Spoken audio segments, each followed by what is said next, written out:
ఆయన పార్టీ అధినేత రాష్ట్ర వ్యాప్తంగా బిజీ స్కెడ్యూల్ ఉంటుంది కాబట్టి సొంత నియోజకవర్గంపై ప్రత్యేకంగా ఫోకస్ పెట్టడానికి కుదరడం లేదట.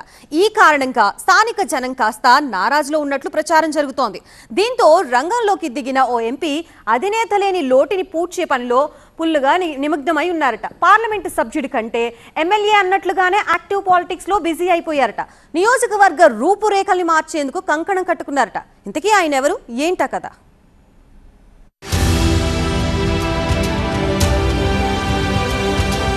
ఎంపీనా ఎమ్మెల్యేనా?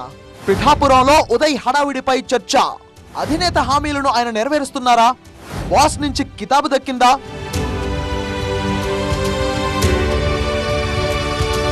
గత ఎన్నికల్లో ఏపీ వ్యాప్తంగా అత్యంత హైప్ క్రియేట్ చేసిన నియోజకవర్గం ఏదైనా ఉందంటే అది కాకినాడ జిల్లా పిఠాపురం.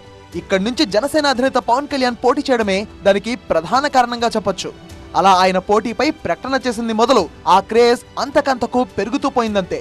అందుకు తగ్గట్టే కూటమి అభ్యర్థిగా బరిలో దిగిన పవన్ కళ్యాణ్ రికార్డు స్థాయి మెజారిటీతో పిఠాపురం ఎమ్మెల్యేగా విజయం సాధించారు.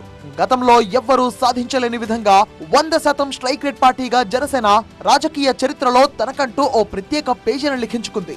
ఇక రాష్ట్ర ఉప ముఖ్యమంత్రిగా మరో 4 శాఖలను నిర్వర్తిస్తూ కూటమి ప్రభుత్వంలో కీలకంగా వ్యవహరిస్తున్నారు పవన్ కళ్యాణ్. అలాగే తన నియోజకవర్గం పిఠాపురంలోనూ మునుపెన్నడూ లేని విధంగా తనదైన శైలిలో అభివృద్ధిని చేసుకుంటూ ముందుకు సాగుతున్నారు.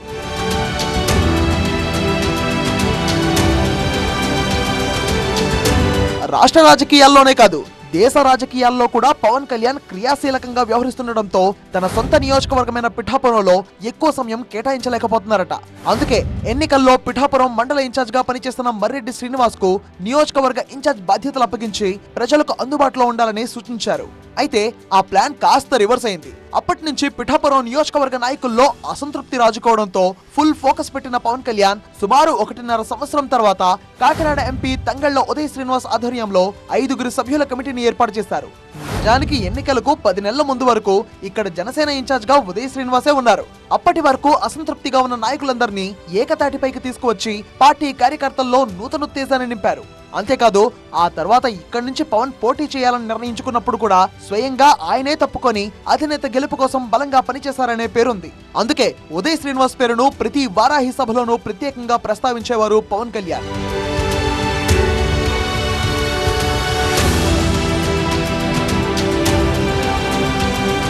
పిఠాపురంలో బరిలో దిగిన పవన్ ఉదయ్ శ్రీనివాస్ ను కాకినాడ ఎంపీగా పోటీ చేయించారు.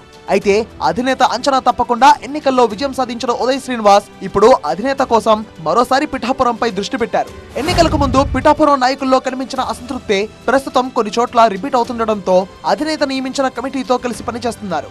నియోజకవర్గ ప్రజలకు తానున్నాను అనే భరోసా కల్పిస్తున్నారు.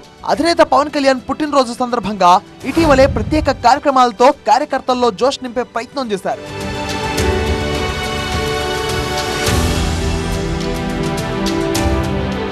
మోంతా తుఫాన్ కాకినాడ దగ్గర తీరం దాటుతుంది అన్న సందర్భంలోనూ పరిస్థితి అల్లకల్లోలంగా ఉన్నప్పుడు అర్ధరాత్రి అపరాత్రి అనే తేడా లేకుండా ప్రతి గ్రామంలో తిరుగుతూ పునరావాస కేంద్రాల్లో మత్స్యకారులను కలుస్తూ ముందుకు సాగారు ఉదయ్ శ్రీనివాస్.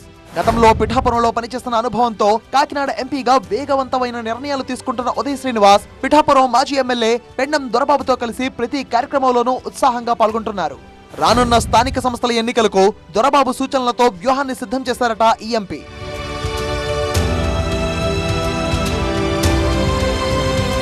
ముఖ్యమంత్రి చంద్రబాబు నాయుడికి కుప్పం ఎలా ఉందో అదే మాదిరిగా పిఠాపురాన్ని పవన్ కళ్యాణ్ అడ్డాగా మార్చుకునేందుకు వ్యూహాలు రచిస్తున్నారట ఉదయ్ శ్రీనివాస్. పిఠాపురంలో పవన్ కళ్యాణ్ శాశ్వత ఎమ్మెల్యేగా మిగిలిపోయేందుకు గట్టిగా ప్రయత్నిస్తున్నారట. కాకినాడ ఎంపీగా ఎలాగో ప్రోటోకాల్ ఉండడంతో పిఠాపురం పర్యటనలో తన దృష్టికి వచ్చిన ప్రతి సమస్యపై అధికారులతో చర్చించి తక్షణ పరిష్కారం చూపే ప్రయత్నం చేస్తున్నారట. అలా అధినేత లేని లోటును పిఠాపురం ప్రజలకు కనిపించకుండా చేస్తున్నారట ఉదయ్ శ్రీనివాస్. ఒక ఎంపీగా కాదు, స్థానిక ఎమ్మెల్యే అన్నట్టుగా ప్రతి చిన్న విషయానికి స్పందిస్తూ గతంలో పవన్ ఇచ్చిన హామీలను ఒక్కొక్కటిగా అమలు జరిపే ప్రయత్నం చేస్తున్నారట. దీంతో డిప్యూటీ సీఎం పవన్ కళ్యాణ్ దగ్గర మంచి మార్కులే కొట్టేస్తారట ఈ జనసేన ఎంపీ. అధినేతకు ప్రజల్లో మంచి పేరొస్తే తనకు వచ్చినట్టేగా. అందుకే ఈ ఎంపీ ఈ స్థాయిలో హడావిడి చేస్తున్నారు అనే చర్చ కూడా జరుగుతోంది.